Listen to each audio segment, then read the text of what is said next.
Thinking your friends seem a little off upstairs? Wondering if acting out is a mental health challenge? Pause. Think about it with intentional thought and consider where we go from here. Stay tuned and hear what Dr. Pera Forbes got to say about how perceived behavior is hampering our potential. Something to think about with Dale Happy Knowles. What we think, we become. What we radiate, we attract. What we imagine, we surely can achieve. Let's change the narrative 242. Welcome to Something to Think About with Dale Happy Knowles. Join our co-sponsors, DomDev Enterprises and Paget Investments, and our friends at Something to Think About. Join in with the conversation that we're going to have today with the doctor is in the house, Dr. Pera Forbes. Welcome, Doc. Can you hear me? Thank you for having me, Happy. You are quite welcome. Here. Always happy to talk about mental health. Awesome. And we're going to talk about some things that I think people might not always hear. And might be interested in finding and how it could help them along the way. So let's talk a little bit about you, because I know if I look at this resume, we'll be talking the whole show just about you and your accomplishments, because in your short space of life, you sure trying to write a Bible, I guess, because on the pace you're going. But tell us a little bit. You got your medical degree and some things there. You are from the you got a bachelor's in medicine and bachelor's in surgery at the University of West Indies. And you're currently at the University of West Indies in your final year for consultancy in psychiatry, correct? Yes, sir. That is correct. But you also register at Sandlands Rehabilitation Center and the Psychiatric Clinic at the Bahamas Department of Corrections. For those who don't know, that's where the prisoners and those stay. But we don't use the word prisoners no more, right? No. And you're a Rotarian, an area vice president for the doctors, you're area vice president for the Bahamas Doctors Union, executive at Sandlands Rehabilitation Center, and you're a founder of your own small business, Affordable Travel Now. But what's the name? How you say the name again? Your business. Affordable Travel Now. Now, right? Okay, I got that. So as we say, welcome to Something to Think About, and we want to have this casual conversation, but a conversation that was going to be able to spur people's minds and thoughts so that they can go out and be better stewards of our society. Yes. Now, tell us, you first was a medical doctor, but you have a love for psychiatry. What's the difference between the different professions in terms of medicine, psychiatry, and the other professionals in that field? So we can understand where you're coming from. So what I tell everyone is that we are holistic beings. We're not just physical health. We're not just our cardiac system, our respiratory system. We're whole beings, right? And if you want to be well, you have to have a sound mind, which is where psychiatry comes in. Okay. You have to have a healthy body, which is where internal medicine, surgery, if you are pregnant, obs and gynae would come in. Mm-hmm. You have to have an emotionally and spiritual journey as well to be whole. So that's where our ministers, our pastors, our counselors, your close friends would come in. So to be holistically whole, you do need psychiatry, you do need psychology, but you do also need the other medical specialties as well as your spiritual journey. Right. So we're not compartments, we're a whole being. And All for blended. you to succeed in life, to have a healthy and a fruitful life, everything has to be on one accord. Awesome, awesome. I guess that's why we see the elite athletes and the rest talking about meditation and all kind of stuff, that nutrition and what have you that they deal with, so they Yes. can get the maximum. Yes. So you're very community minded and active. So help us to understand, why is it important to achieve these levels that you just spoke of in order to be able to serve the clients, let's call it clients for now, until you come up with a better word. My passion for community involvement, I think you have to reach people where they're at. You Okay. cannot sit behind your degrees and your titles and not reach out to persons on their level and connect with them. So when I speak, although I know the medical jargon and I can turn it up and be all highfalutin, at the end of any engagement, any speaking engagement, I want individuals or persons to walk away with something that can help them on their mental health journey. So that's why I go on the ground. I've volunteered numerous places, from Hurricane Dorian. I traveled to Abou. I traveled to Grand Bahama. I volunteered at Kendall Jill Isaacs, volunteered at the Fox Hill Community Center. I volunteer at children's homes.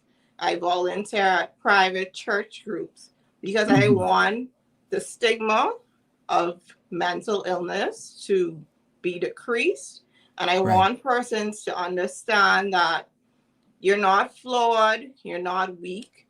Just as you take care of your physical health, we have to take care of our mental health. Cool. And so that brings me right on target, because, I've always been taught that the mind is a muscle. So just like myself, when I was an athlete, one time ago. You were an athlete, I didn't know that. Yeah. So one time ago, I used to try to hit the baseball. But, we used to get injuries, sore arm, this, that, broken, fractured, whatever it is. And they're saying the mind is a muscle. And so just as we train a muscle, we train our mind, but the mind can also get injured like a muscle when we either overtrain it or stretch it too much or the like. And so what's your view on that concept? I agree with that concept. I think we have to be intentional in our mental wellness and our mental health journey. Stress is a very serious aspect that a lot of individuals deal with, whether as an athlete, it's physical stress to your body, whether as children in school, because children are academically stressed, their parents have expectations of them, there's this competitive nature. It adds stress to our youth and our adolescence. In relationships, it can be very stressful as well. So yes, there can be injury to the mind, just as you as an athlete know there can be injury to the body. And we are here to partner with you to teach you how you said, exercise the mind correctly, because there are dangerous ways to exercise the mind, but there are positive and healthy ways to exercise the mind. So we talk about mindfulness therapy, which is the meditation that you touched on, which is the yoga that some persons do. Something as simple as fragrances such as the chamomile, the lavender, turning off the lights, listening to soothing music or ambient sounds, going on the beach, exercising. No, Yeah. not for me. But if it No, I works mean for in terms of you, that hard rock, acid you do rock, that. and rock and And roll that, and pump up. Hmm. see, I didn't even know what it was. No. Yeah. Hmm. No, relaxing, soothing, Hmm. calming music can all be relaxing or flexing or using the brain in a more tranquil and calm way. Hmm.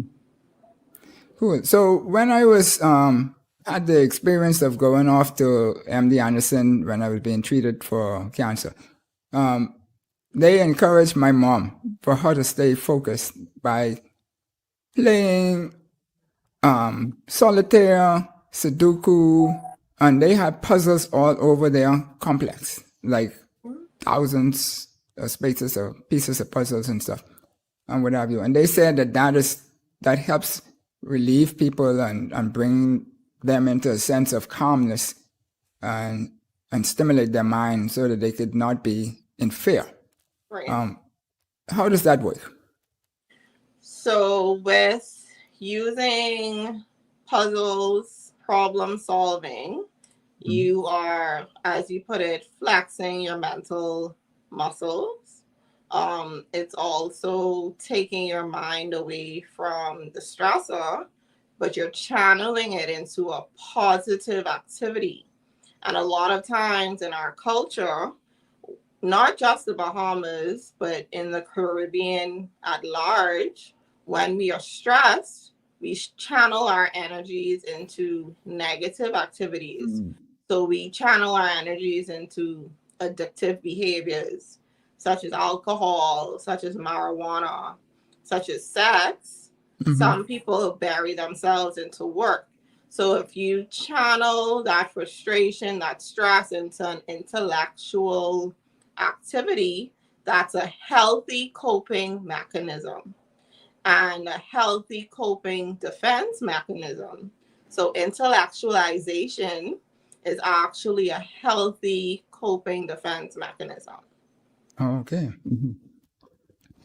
Now, when I was off trying to play baseball, one of the things that the guys at you used to say was that they used to teach us that the mind, in terms of hitting the ball and stuff like that, the mind works off of three instructions, and it works off of three types of instructions. Either I am given the instructions to myself, the world or the surroundings is given instructions to my mind, or there is going to be some trauma that is causing instructions to happen to cause me to change the way I'm doing stuff like that. So how do we train our mind to be healthy? Because you just talked about it being healthy, versus having, so that we don't think negative first when we respond, right? Man, happy you're a budding psychiatrist in the making. No, man, I just like to try and I So just try to learn as I go. Yeah. So what you touched on just now is literally a psychotherapeutic technique that you're speaking of. And it's just a fancy word to talk about a type of therapy. And that therapy that you are speaking of is cognitive therapy. And cognitive means your mind, your thoughts. So from we are little babies, we have experiences with our parents, with our relatives, right? And through those experiences and interacting with the world, we develop something called core beliefs or cognitive schemata. And you perfectly said it. You hit the nail on the head. That was very impressive. I wish I could hit the baseball like that. You have your view of yourself, the view of the world, and the view of the future. And we all have that. And if those views and those early childhood experiences are negative, we develop automatic negative thoughts. And it's literally a theory or a phenomena in psychiatry where persons through early childhood experiences develop automatic negative thoughts.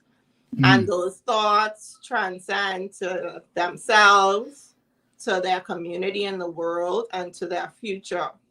And when persons have these automatic negative thoughts, they're not resilient. They have poor coping skills. They may sometimes develop depression. They feel helpless all the time because no one loves me. I'm not worthy. I will never amount to anything. My future is dim and not looking positive. And there are ways to break that cycle. And there are different training techniques to break that cycle. So if anyone is listening and they feel that way all the time, that I'm not worthy, no one loves me, nothing is ever going to go well for me, we can teach you cognitive training to break those negative thoughts. Cool. So this thought that people keep perpetuating, that, oh, somebody from the inner city or this or that, that they, they're only a product of their environment.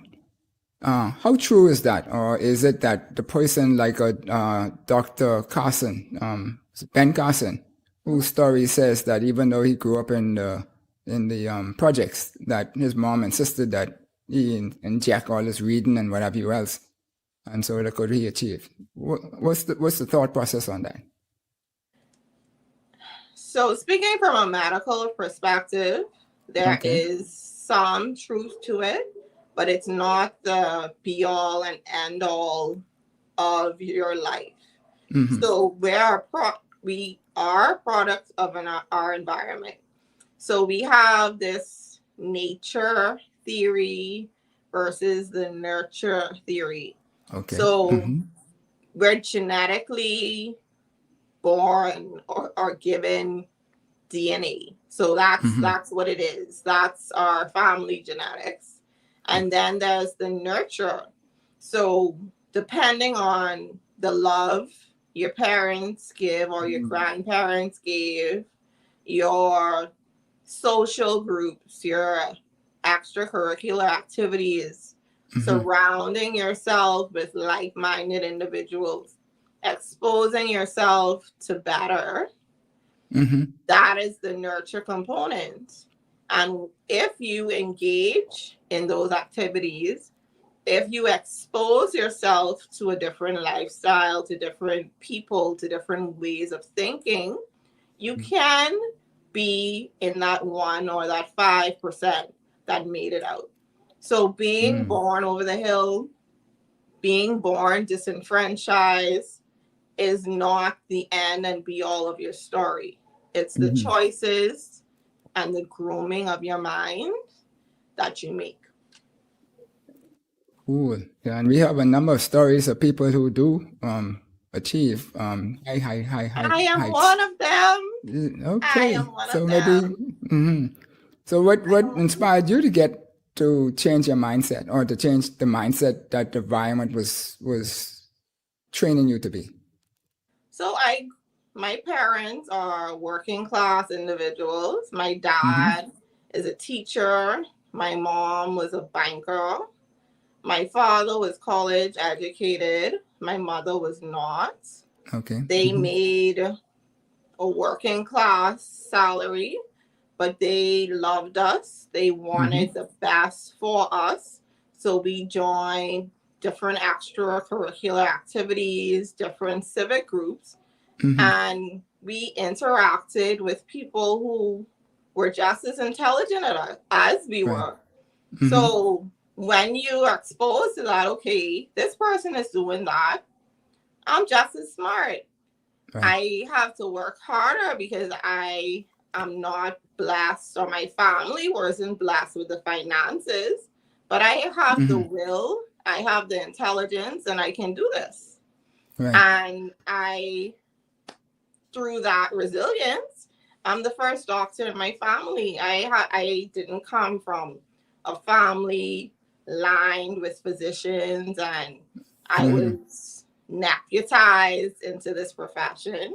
It was grit and determination, and my Mm-hmm. parents investing the little that they had to give me a better future. Mm-hmm. My grandmother, she was a straw vendor.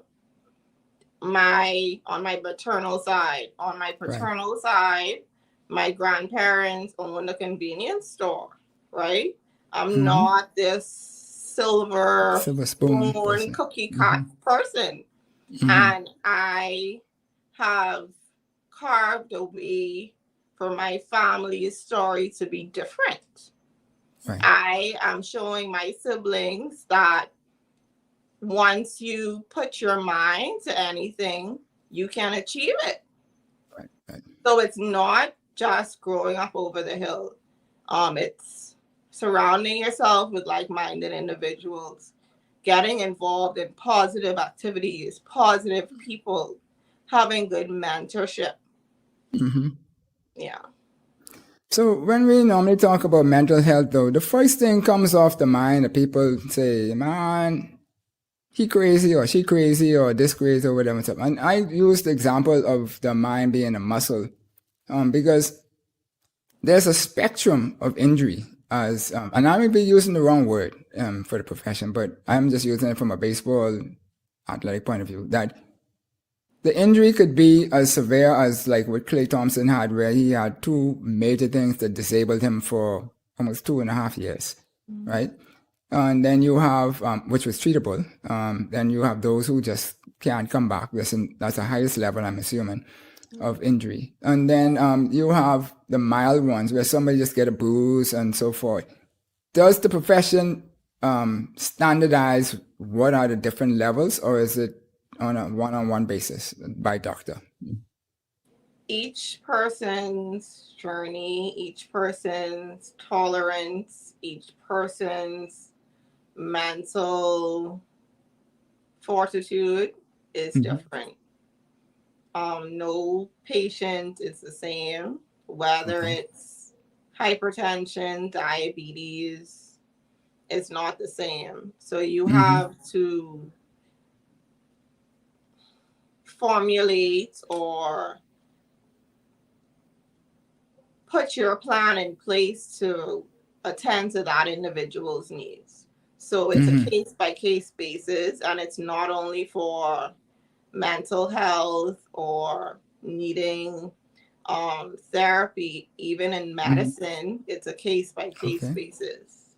Now, you do have research to support the overall well or best outcome or best approach to the situation, but you do need to take those specifics for each individual into account.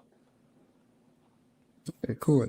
So if we look at the athlete again, then somebody like myself now, who would be way less healthy than what I was when I was a 23-year-old at the peak of my training and levels, so forth, actually, So when we look at that and we look at what is now, what does the profession define as healthy or a healthy mind kind of thing? How do you define it? What is it called, a healthy mind, a healthy mental state? What? Yes. So a healthy mental state, according to the WHO, is a state of well-being in which an individual realizes his or her abilities. They can cope with normal stresses of life. They can productively work, and they are able to contribute to his or her community. So that's the World Health Organization definition of mental health. Cool. So if we have that, then everything else would be considered, I guess, less healthy or injured, or however you want to say it. So yes, there are tolerable levels of injury. I played with any number of injuries and what have you. Sometimes I couldn't even lift my arm, but I got to throw the ball from third base all the way to first base, and you still make the adjustments and compromise and so forth. I'm thinking the same thing happens with a mental point of view. we might not know that we have an injury, and the injury might not be anything that needs clinical treatment or anything like, when I say clinic, I mean I say clinic, when you have to be put in a hospital or something like that. But it's something that people could need therapy for, what have you, and they still function in the day-to-day thing, but they might not be functioning at the optimal level of performance that they could be. Yeah. How do you go about assessing that or identifying those type of persons in society? I think as Bahamians, as the Caribbean in large, we have to start from the primary school level. We have to teach children about burnout, teach them about stress, teach them about signs to look for in their body that shows that they're not well. Because sometimes when you are mentally unwell, it can turn into physical symptoms.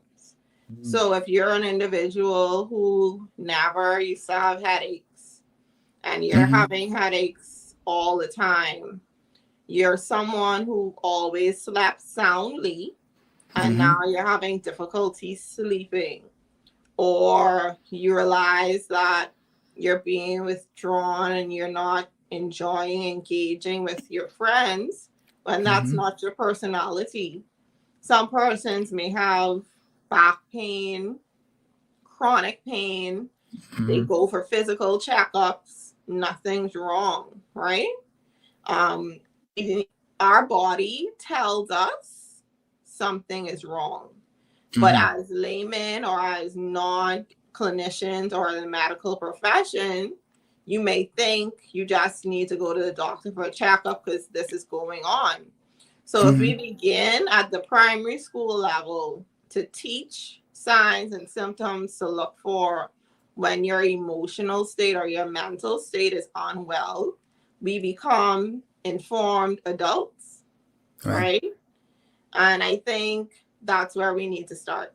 I think we need to start with the primary school education so that as we grow up, we realize, you know what? This isn't a physical health thing. I think I need to get checked out because something is wrong and it's not physical health. Right. Yeah, that's awesome. So folks, watching something to think about with Dale Happy Knowles, and we have Dr. Pera Forbes. And you can see this is a bright young lady, not just the color of her dress and all that kind of stuff. A lot of things going on, and we're going to try and move this country forward and where everybody who is within the reach of her voice so that we could maximize our potential. So when we look at the 242 now, and I guess it might mirror through the Caribbean as a whole, but when we look at that scale, if we call it maybe 4 or 5 different segments, one is the total healthy person, one is somebody who's disabled, totally mentally I'm talking about, and then ones who have tolerable injuries and so forth. How would we put a percentage, if we could, on the 242 in terms of what would we say is less than 1% of people have extreme mental challenges? Those who have tolerable might be 20%. I don't know. Do we measure those type of things? So yes, those things can be measured, and the only way for it to be measured is through research, right? Because growing up in school, when we have projects to do, we go on Wikipedia or we go online and we quote all of these percentages. So to get an accurate account of how physically healthy or even mentally healthy the Bahamas is, we have to encourage our young people to do research. Okay. But in to answer your question even further, we do have statistics on suicide in our country. That's black and white facts. No one can run from it. And with suicide, a lot of times it's associated with either depression It's associated with substance use, and alcohol is a substance, guys. I know we don't classify it as one, but And somebody told me alcohol, women are a substance too for men. Yeah. yeah, so alcohol is a substance. So we do have black and white hard facts that I'm going to share about suicide in the Bahamas. But Okay. if we look at those numbers, we can make inferences. So these persons were in so much emotional pain and emotional hurt, they did not want to be here anymore. And what is associated with that? Depression is associated with that. Alcohol and substance use is associated with that. You also have persons. And so just to be clear for people now, when you say substance use, you're talking about all the narcotics and stuff like that, right? I'm talking about, yes. I'm talking about alcohol. I'm talking about weed or marijuana, whatever you want to call it. I'm talking about crack, cocaine. I'm talking about vaping substances as well. I'm talking about heroin use, all of it. Right. Okay. Yeah, go on. All right. Yeah. So when we look at the suicide figures for the Bahamas in 2020, and we know the pandemic was already here, we had a 38% increase in suicide. During the pandemic? In 2020, yes. Oh, 2020. So the pandemic started in 2019, right? Right. So in 2020, when we did our calculations, there was a 38% increase in suicide in this country. And that's pretty serious. Yeah. Right? Yeah. Very serious. And like I said, you can make certain inferences. With suicide comes depression. With suicide comes the substance use as well. Right? So those numbers most likely increased as well. Yeah, I had a friend who told me that during the lockdowns, the purchase of alcohol actually increased. I don't know how true that is, but I believe it. It appeared to be to them. Yeah. I believe it. Cool. Okay, so when we look at those things now, then, so and we talk about the healthy mind and the percentages and the like. So if we look at the healthy mind, would we consider that to be about 50%? I know it's just guesstimate because I don't know.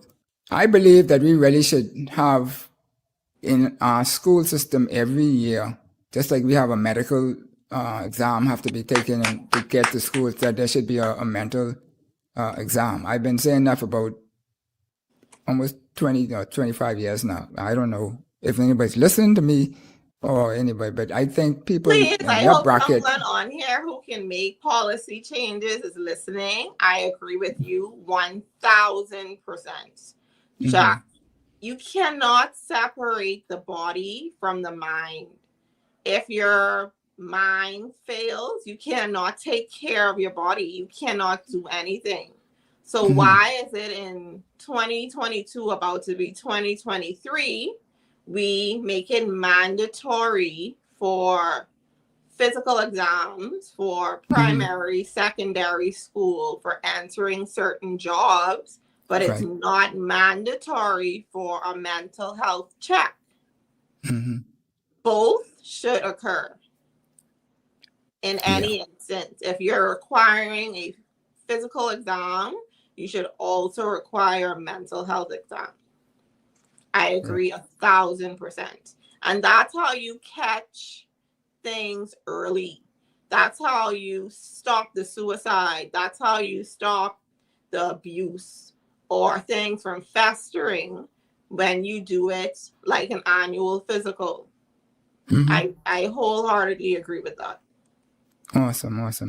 Well, we're going to take a short break now, but when we come back, we're going to talk a little bit because I feel that, at least I was told that if we did these tests, then we would be able to identify some of the persons, but even the issue of autism. I don't know how that's classified. You could define that when we come back, but I was told that the autistic child actually are the ones who create all of the the brilliant innovations and stuff around the world. They have a higher percentage for their community of being brilliant people, but I don't know if we identify those. So, Madam Producer, we'll be right back.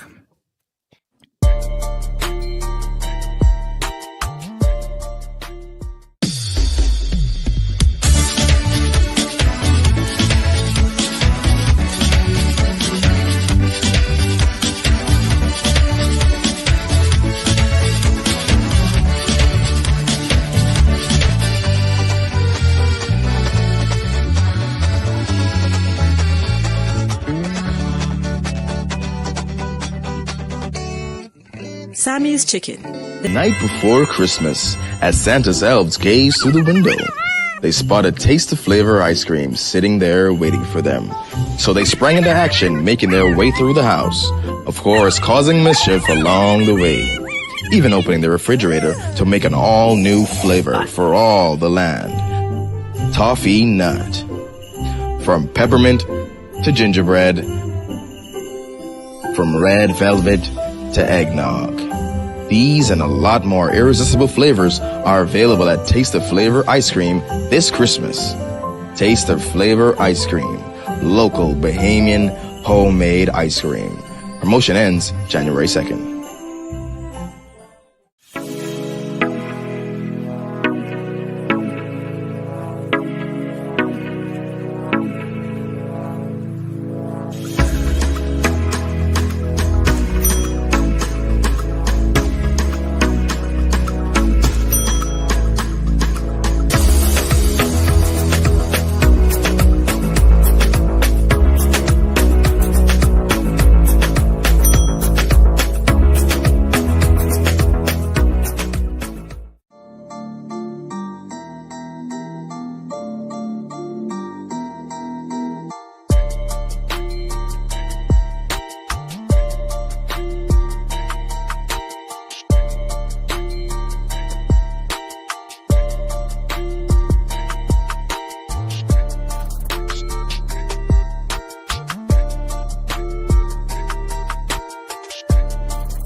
Welcome back to Something to Think About with Dale Happy Knowles. We're here this evening speaking with Dr. Pera Forbes, and we're talking about how to perceive behavior is hampering our potential, the mental stresses of life.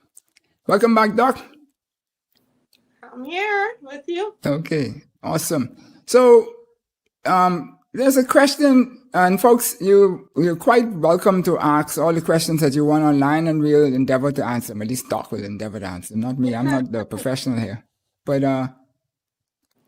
when we look at it, we say, is it fair to say that we tend to mix up the mild injuries with people healthily acting out?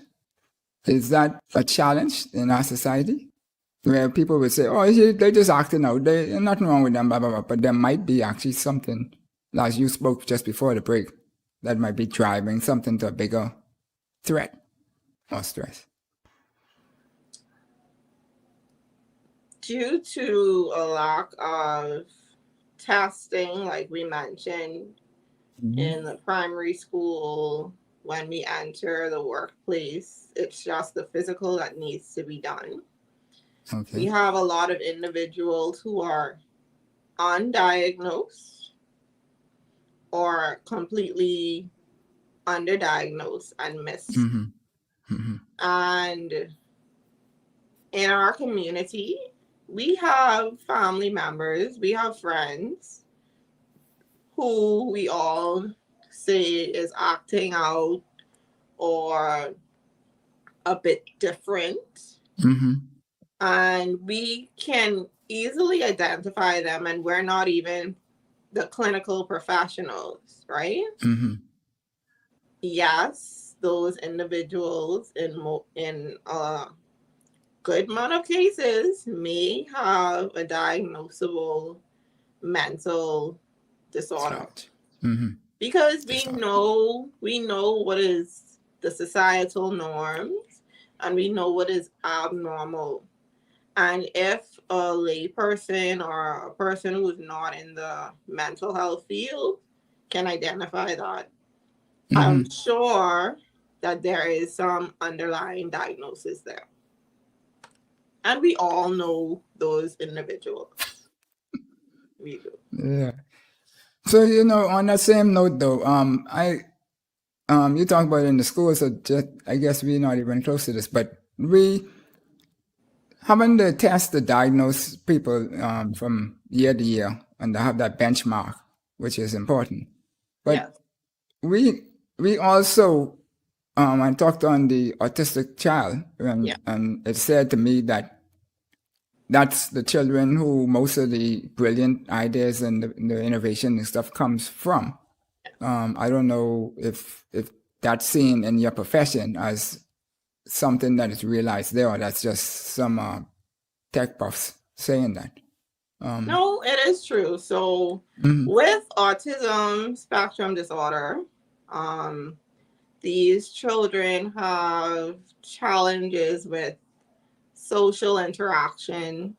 They have challenges with communication, and their behaviors are really restricted and it's very repetitive. Sometimes they may be aggressive and irritable as well.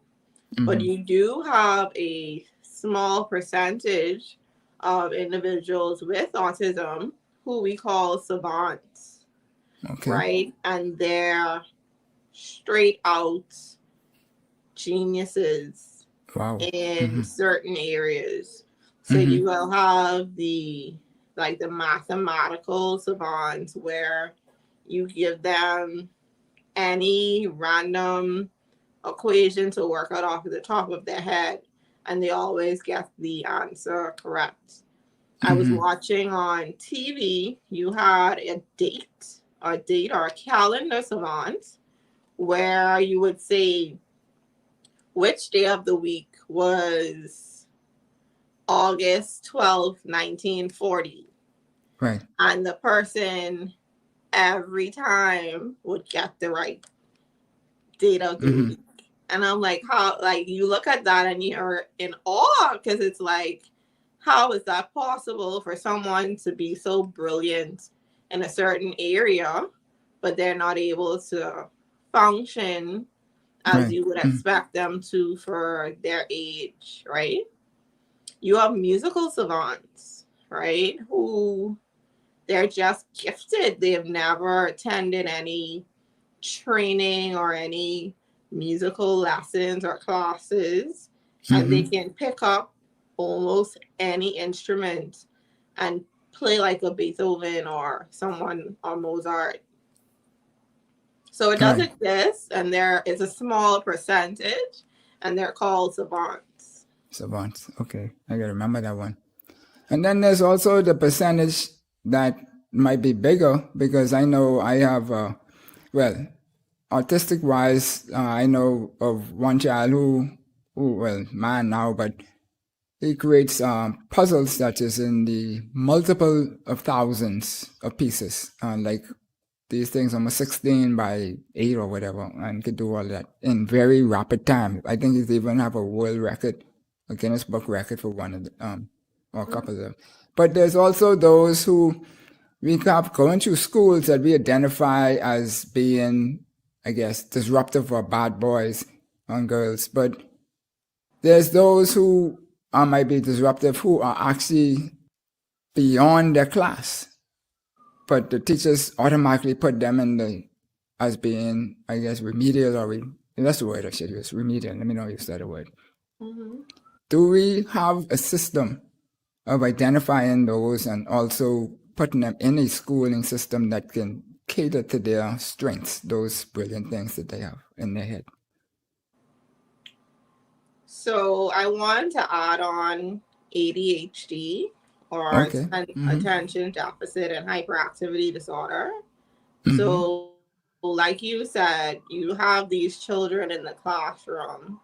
They're disruptive, they're fidgety, they're not socially interacting as the teacher would expect them to. They're not communicating as you would expect them to. But when you focus on their strengths or their talents, they're brilliant, right? And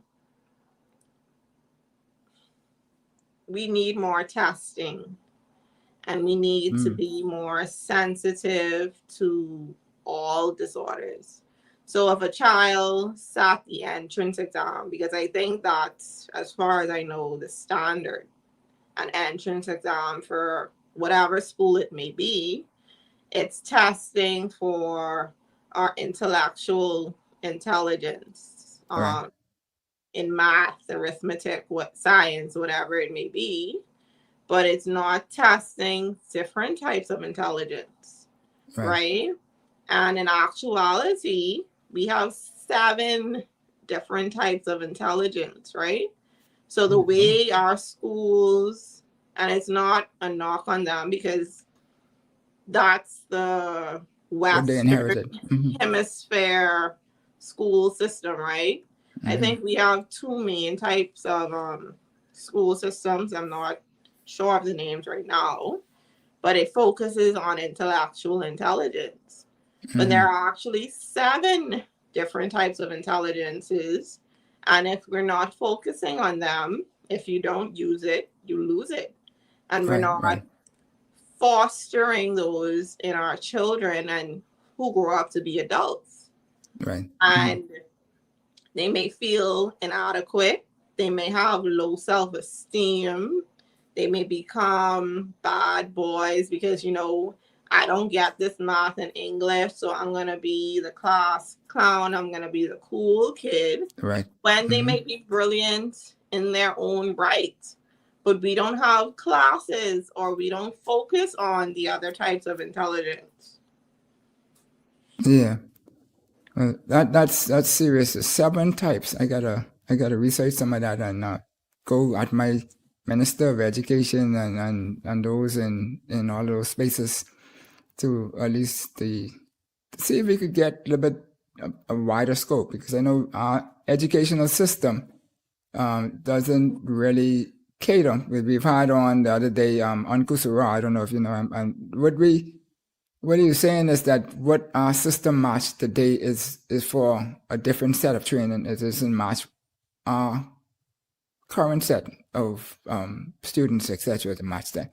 So we have this question here from Lauren McDonald that says, is parental consent required for a teenager to see a mental health professional? Listen, excellent. Y'all touching on all of my soft spots. Excellent question. Thank you for that. As it currently is in the Bahamas and our medical and our mental health rules, you have to be 18 or older to seek medical treatment, right? And not to stir the pots. And we're not to seek medical treatment? Yeah, or mental health treatment. You have to be 18 or older.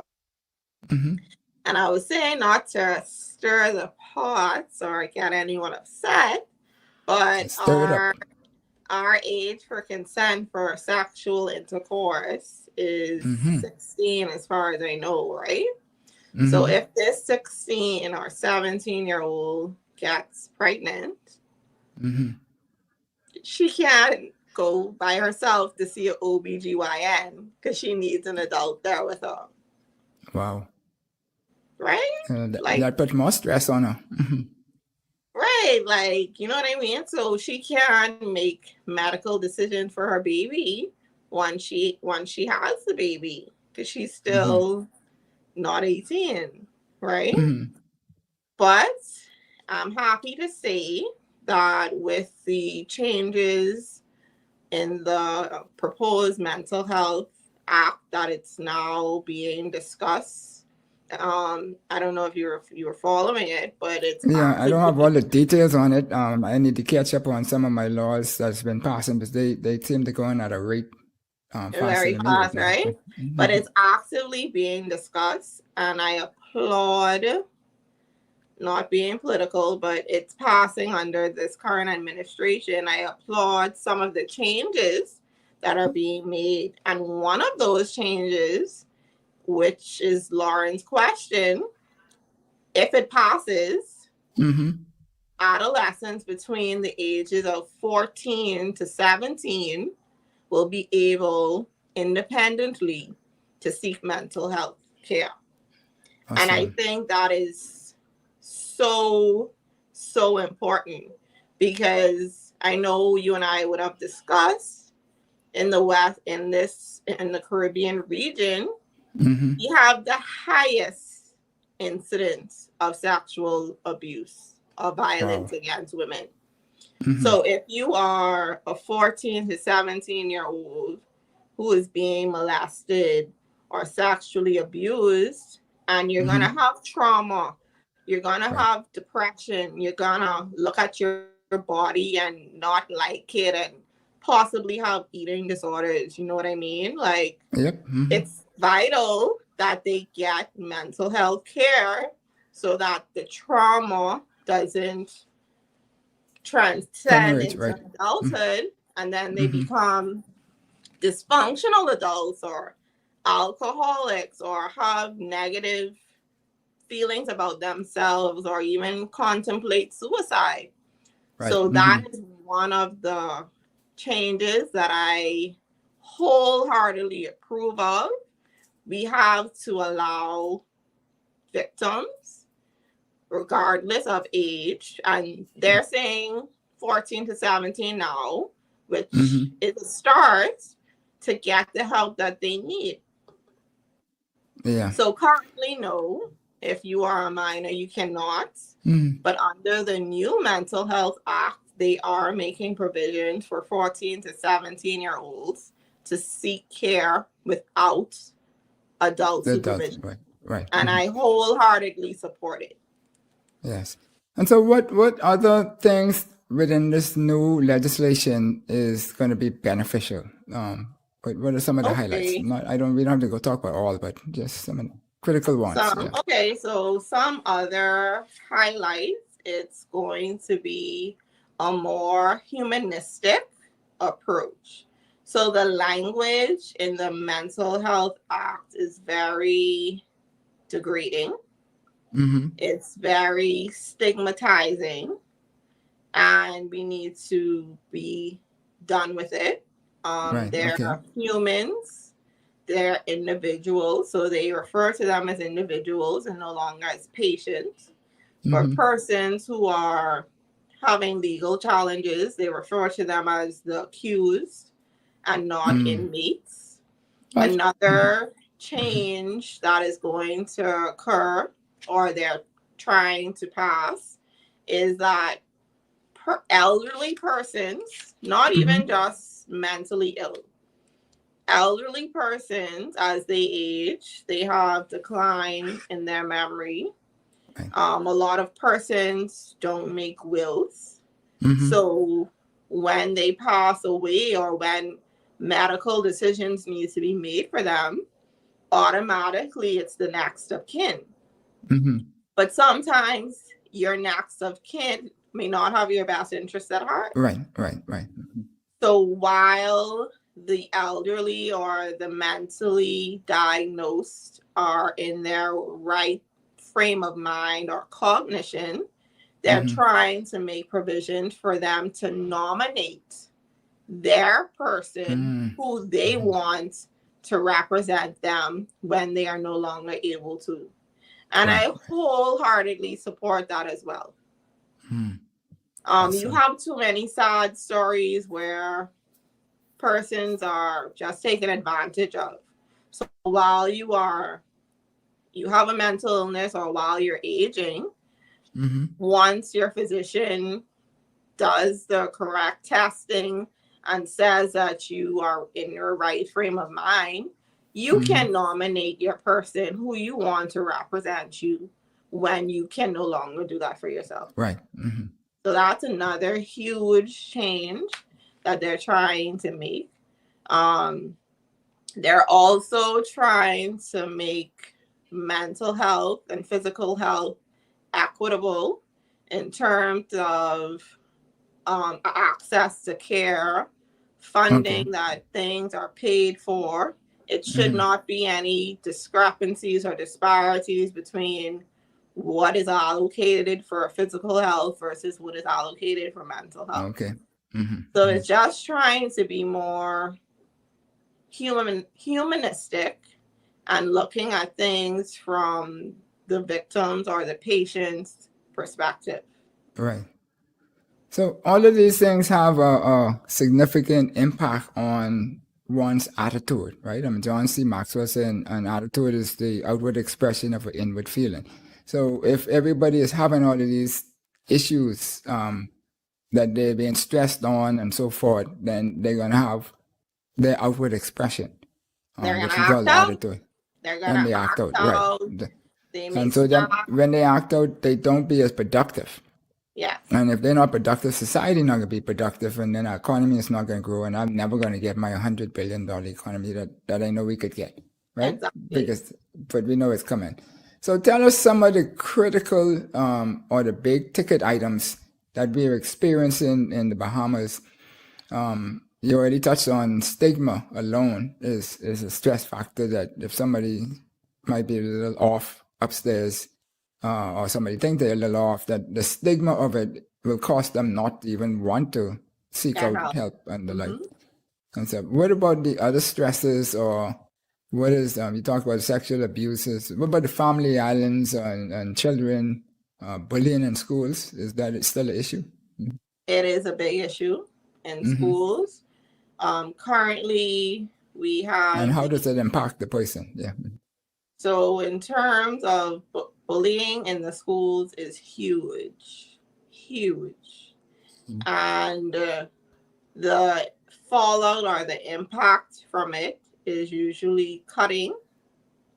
It's used, when I say cutting, self-mutilating behavior, where they're not trying to kill themselves, but because they have so much emotional pain, cutting provides physical pain. So when you have physical pain, your mind focuses on the physical pain, so you don't focus on the emotional pain anymore. So that's like when people kids who have a drink lot of... for substitute. That's like people who drink to substitute for that. Okay. So because of bullying, cutting has increased. Suicidal thoughts have increased. Depression has increased as well in our children. And I've seen this firsthand. I'm not talking any international data. Right. I worked at the Community Counseling Center, which is on Collins Avenue, and we get we get almost all of the referrals from the public schools, from their guidance counselors. And in my less than 1 year there, I would say 40% of our clinic's population is children and adolescents. And that is terrifying. I could believe that. Terrifying. And they're not pretending, and they don't just want attention. They have serious diagnosable mental health issues that need to be addressed. Right. And 40% is too much. Yeah. It's 20 too pounds. much. I wish I could get that on my class grades. But so going back to the classroom though, identifying these persons in society who need help. Because we saw with hurricane, and I want to touch on that, the impact of the hurricane and COVID lockdowns, etc. But schools, the teachers, is there a mandatory program in place where somebody in each school has to have some level of, I don't want to say formal training, well, it might be formal training, but some level of exposure from you also, that they teach them how to identify people who have Listen, Abby, I really hope someone is on this live who Don't worry, I can send it to some people. Make sure they watch it. Who can implement policy changes, because you are bringing up so many much needed and excellent points. Thank you. Okay, so no, it's not mandatory. Oh, wow. That's the first thing. But yes, there is something available for teachers, not just guidance counselors, but all teachers to be trained in identifying and picking up mental health issues in their students. And that program is called the MH Gap. And MH gap. it speaks for itself. M is mental, H is health, and gap is when you have a big, wide hole in between what is now and what is ideal. So there's a big gap in between what we have and what is ideal. And to help fill that void or that hole, we train laypersons to identify mental health red flags. And they're not the psychiatrists, they're not the psychologists. Their role is to identify problem children or problem people and then refer them for further help. And I think, again, the school system, primary, secondary, if we have healthy children, we will have healthy adults. So if we make it mandatory for teachers to participate in the MH gap, then we will pick up more problematic issues. And then those children can be referred and they can get the help that they need.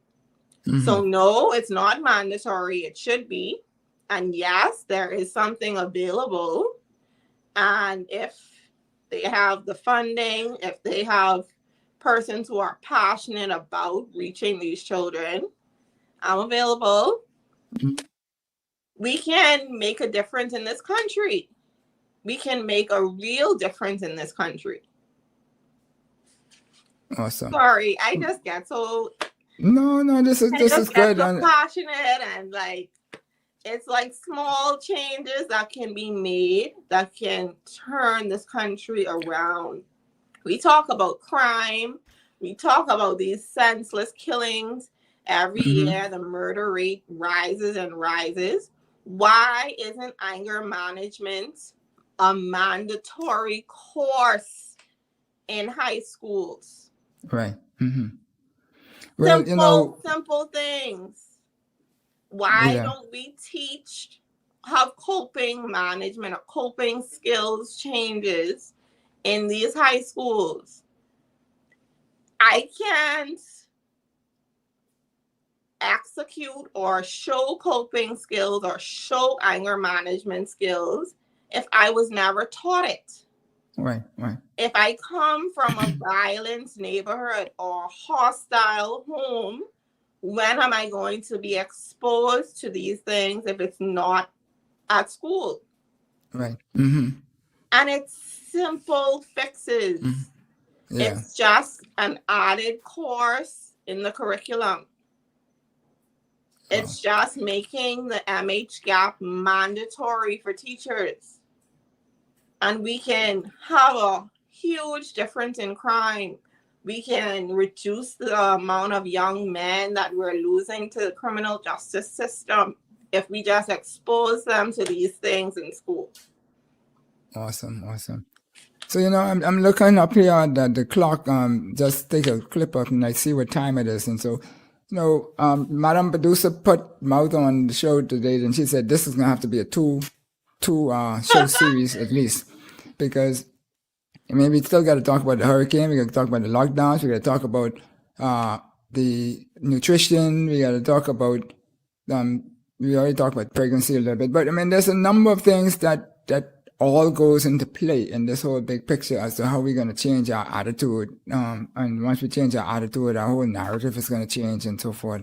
So we have to bring you back. Hopefully you will have time that we could possibly do it before the year is out. If not, we'll do it early in the year your schedule permits, because I see, based on your resume, I don't know when you find time to do whatever you do for yourself. But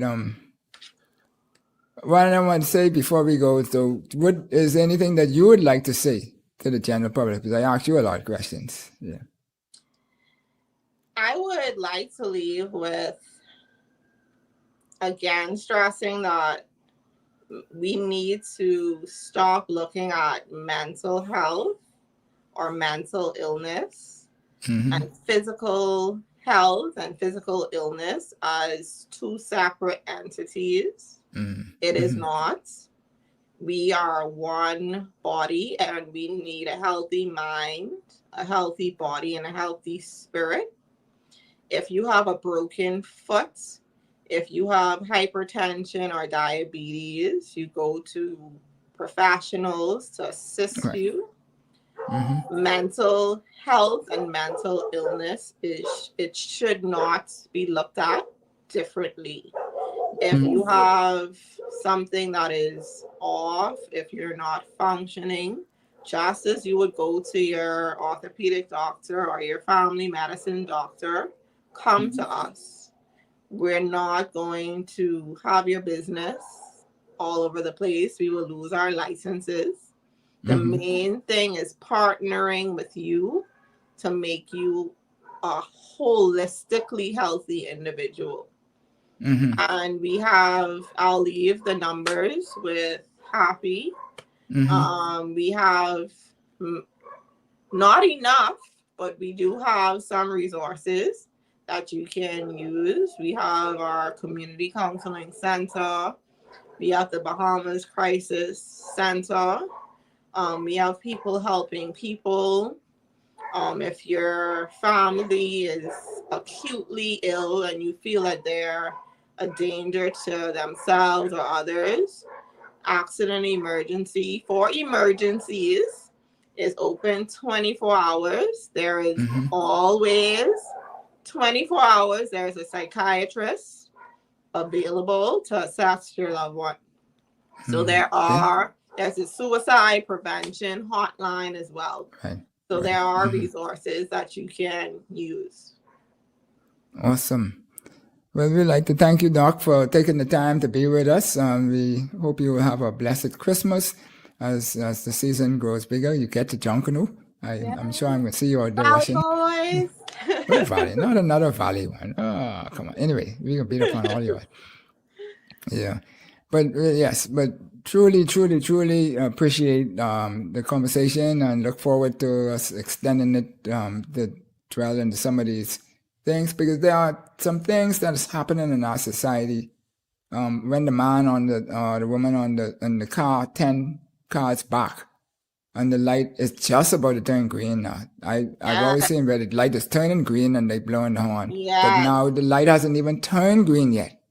And they're blowing the horn, like not just toot to remind you in case you fall asleep on the wheel, but they whatever, and they hitting gas at the same time. So if you don't move, you can get mashed. That is not normal.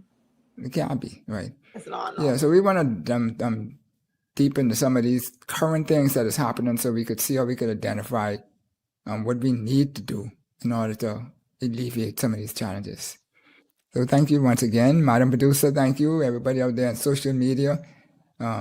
Do be safe and use your talents. Thank you for having me. You're welcome. Enjoyed the show? Then subscribe to us for more educational and inspirational content. Ring the bell so you never miss a show. Let's change the narrative, 242.